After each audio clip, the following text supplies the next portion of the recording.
Good morning friends. I hope आप सब अच्छे होंगे। आपका स्वागत है आपके अपने YouTube channel current affairs for exam में। चलिए आज दिनांक 18/12/2024 की प्रश्नावली शुरू करते हैं। फ्रांस, भारत और निम्नलिखित में से किस देश ने डेजर्ट नाइट नामक एक त्रिपक्षीय हवाई युद्ध अभ्यास शुरू किया? सऊदी अरब, यूएई, मिस्र, लेबनान। इसका सही जवाब है यूएई। फ्रांस, भारत और संयुक्त अरब अमीरात ने डेजर्ट नाइट नामक एक त्रिपक्षीय हवाई युद्ध अभ्यास शुरू किया। यह अभ्यास कराची के दक्षिण पश्चिम में अरब सागर के ऊपर हुआ। जनवरी 2024 में पहले सत्र के बाद यह दूसरा डेजर्ट नाइट अभ्यास था। चलिए अगले प्रश्न पर आते हैं। निम्नलिखित में से किसे 34वें व्यास सम्मान 2024 से सम्मानित किया गया? सूर्यबाला, असगर वजाहत, शरद पगारे, नाशिरा शर्मा। इसका सही जवाब है सूर्यबाला।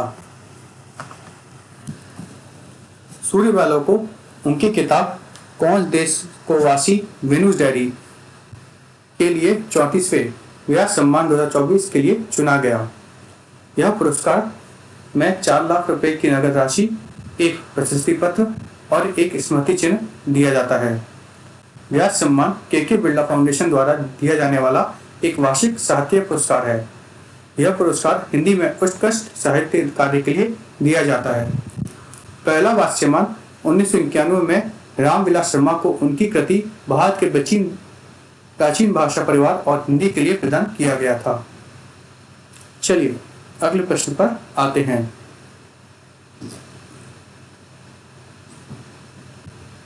अल्पसंख्यक अधिकार दिवस हर वर्ष कब मनाया जाता है? 17 दिसंबर, 18 दिसंबर, 19 दिसंबर, 20 दिसंबर। इसका सही जवाब है 18 दिसंबर। अल्पसंख्यक अधिकार दिवस हर साल 18 दिसंबर को मनाया जाता है। अल्पसंख्यक अधिकार दिवस 1992 में राष्ट्रीय, जातीय, धार्मिक और भाषाई अल्पसंख्यकों से संबंधित व्यक्तियों के अधिकारों पर संयुक्त राष्ट्र घोषणा को अपनाने की याद में दिलाता है, जिससे अल्पसंख्यकों के अधिकारों और समाज में उनके योगदान के बारे में जागरूकता बढ़ती है। चलिए अगले प्रश्न पर आते हैं। अंतर्राष्ट्रीय प्रवासी दिवस हर वर्ष कब मनाया जाता है? 17 दिसंबर, 18 दिसंबर, 19 दिसंबर, 20 दिसंबर। इसका सही जवाब है 18 दिसंबर।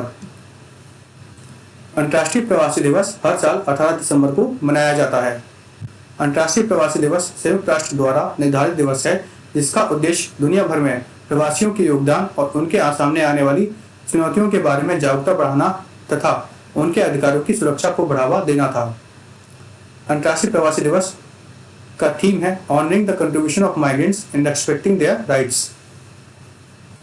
चलिए अगले प्रश्न पर आते हैं। निम्नलिखित में से कौन सा IIT QS world university rank में भारतीय विश्वविद्यालयों में शीर्ष पर था? IIT Madras, IIT Bombay, IIT Roorkee, IIT Delhi. इसका सही जवाब है IIT Delhi. US world university ranking में आईआईटी दिल्ली भारतीय विश्वविद्यालयों में शीर्ष पर है। आईआईटी दिल्ली को 44वें सर्वश्रेष्ठ शैक्षणिक संस्था का दर्जा दिया गया है।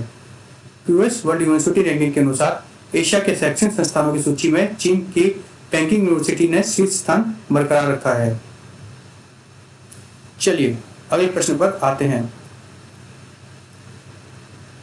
निम्नलिखित में से किस राज्य का मसारी गांव देश का पहला सौर सीमावर्ती गांव बन गया है? केरल, ओडिशा, गुजरात, बिहार। इसका सही जवाब है गुजरात।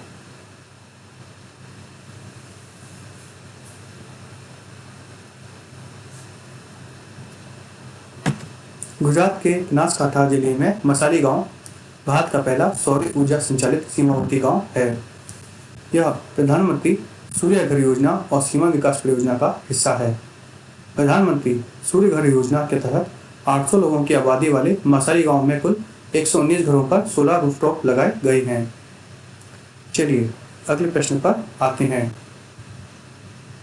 हाल ही में निम्नलिखित में से किस देश ने डार्क ईगल हाइपरसोनिक मिसाइल का सफल परीक्षण किया है? रूस, फ्रांस, संयुक्त राज्य अमेरिका, जर्मनी। इसका सही जवाब है संयुक्त राज्य अमेरिका।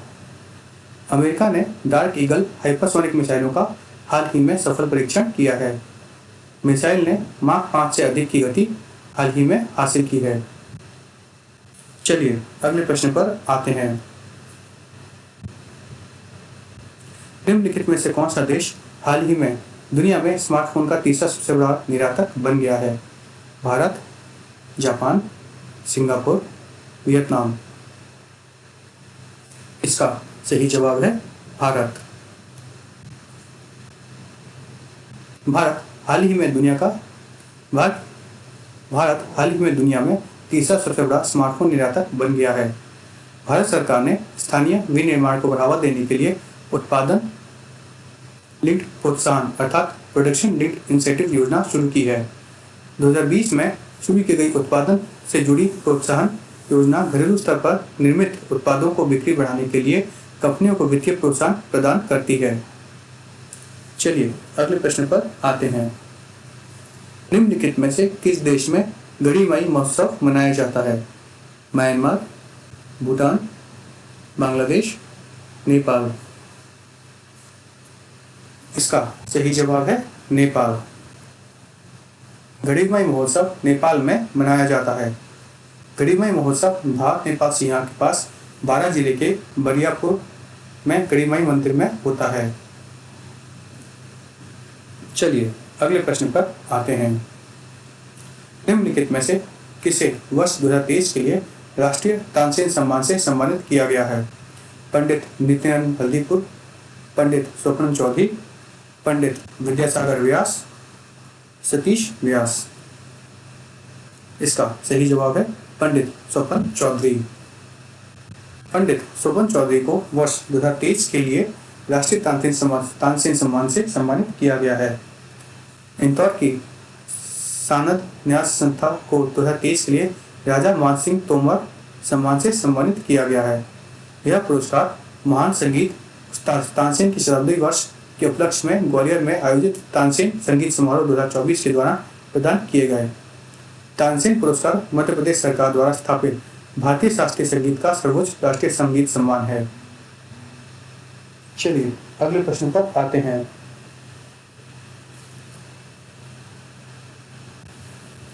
माउंट एमुरू निम्नलिखित में से किस देश में पाया जाता है? Indonesia, Cambodia, Laos, Singapore.